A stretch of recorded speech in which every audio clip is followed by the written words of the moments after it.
معزز ناظرین کرام، السلام علیکم ورحمۃ اللہ وبرکاتہ۔ آج میں آپ کے سامنے اردو قواعد لے کر حاضر ہوا ہوں۔ آئیے اسے دیکھتے ہیں۔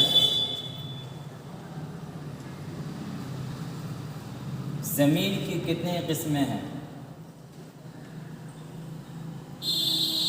ضمیر کی 5 قسمیں ہیں۔ کون کون 5 قسمیں ہیں؟ نمبر 1 ضمیر مطلق، نمبر 2 ضمیر استفہامی، نمبر 3 ضمیر اشاری، نمبر 4 ضمیر موصولی اور نمبر 5 ضمیر تنکیری۔ یہ ضمیر کی 5 قسمیں ہوئی۔ اب ہر ایک کی تعریف ہوگی اور اس کی مثال آپ کے سامنے پیش کی جائے گی، غور سے سنیں۔ نمبر 1 ضمیر مطلق، وہ ضمیر ہے جو کسی آدمی، جگہ یا چیز کے بدلے میں آئے۔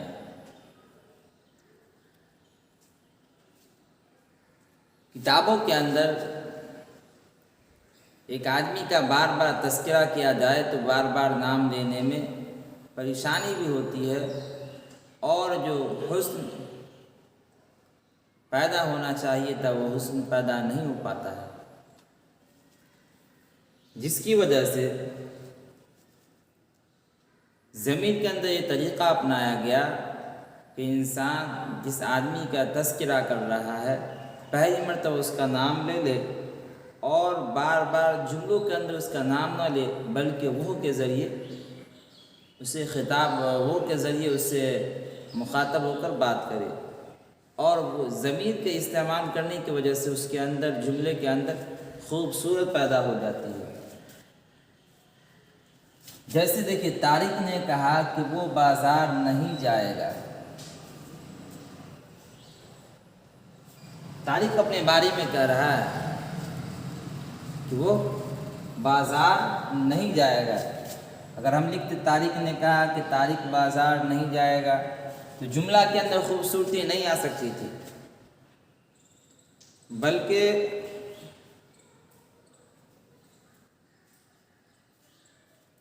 یہاں پر جو کہا گیا وہ یہی ضمیر ہے۔ ایک مرتبہ نام استعمال کر دیا گیا اور اب وہ کے ذریعے اسے کہا جا رہا ہے۔ نمبر 2 ضمیر استفہامی ہے، لیکن اس سے پہلے کچھ باتیں سمجھ لیں۔ ضمیر مطلق، اور اس کا نام ضمیر شخصی بھی ہے، اس کی 3 قسمیں ہیں۔ نمبر 1 ضمیر غائب، نمبر 2 ضمیر مخاطب، نمبر 3 ضمیر متکلم۔ نمبر 1 ضمیر غائب، یہ ضمیر ایسے شخص کے لیے استعمال ہوتی ہے جو موجود نہ ہو، یعنی غائب ہو، وہ سب۔ ضمیر مخاطب، وہ ضمیر ایسے شخص کے لیے استعمال ہوتی ہے جو موجود ہو، جیسے تم لوگ۔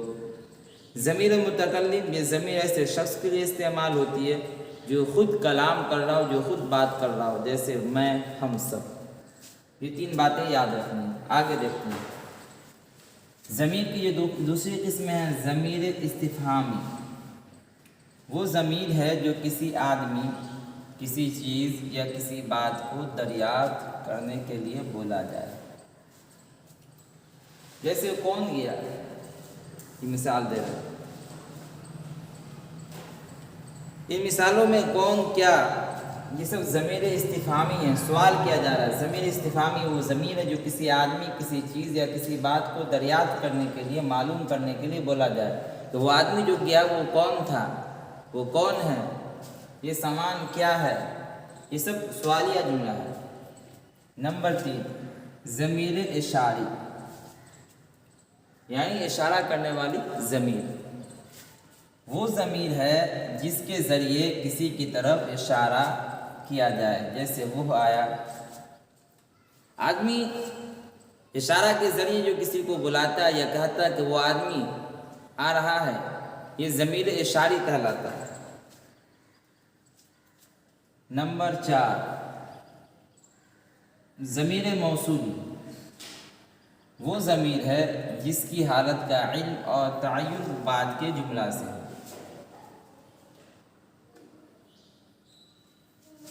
جیسے جس نے مجھ کو قلم دیا تھا وہ فوراً لوٹ گیا،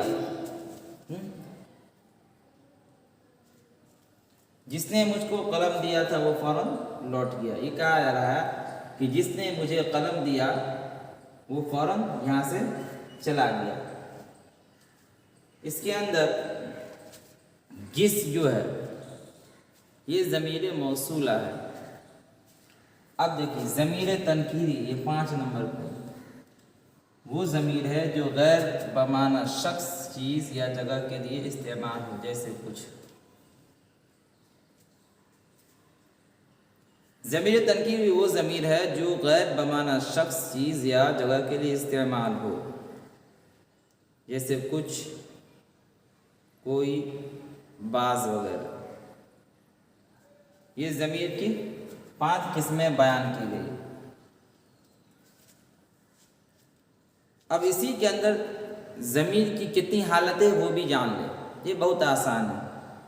نمبر 1 فاعلی، نمبر 2 مفعولی اور نمبر 3 اضافی۔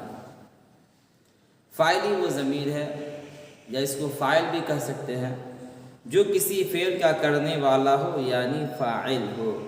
فاعلی وہ ضمیر ہے جو کسی فعل کا کرنے والا ہو یعنی فاعل ہو، جیسے اس نے دیا، وہ گیا، وہ آیا، اس نے لیا، اس نے دیا، یہ سب مثال میں آیا۔ ضمیر مفعولی وہ ضمیر ہے جو کسی فعل کا مفعول ہو، جیسے اس نے دیا، جیسے اس کو دیا، جیسے اس کو دیا۔ ضمیر اضافی وہ ضمیر ہے جو کسی مضاف کا مضاف الیہ ہو، جیسے اس کا گھر۔ مضاف کی اضافت مضاف الیہ کی طرف، جیسے اس کا گھر۔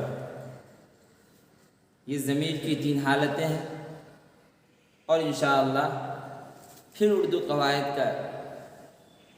قواعد کی جو دوسری باتیں ہیں وہ انشاءاللہ کسی دوسرے دن پھر آپ کے سامنے لے کر حاضر ہوں گے۔ اور آپ سے گزارش ہے کہ ان باتوں کو خوب دھیان سے سمجھے اور یاد کرنے کی کوشش کرے۔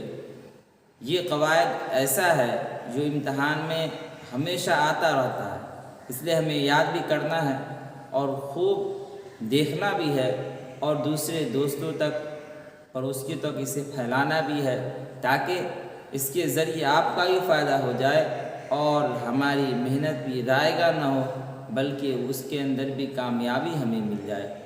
فقط والسلام، پھر انشاءاللہ کل آپ سے ملتے ہیں۔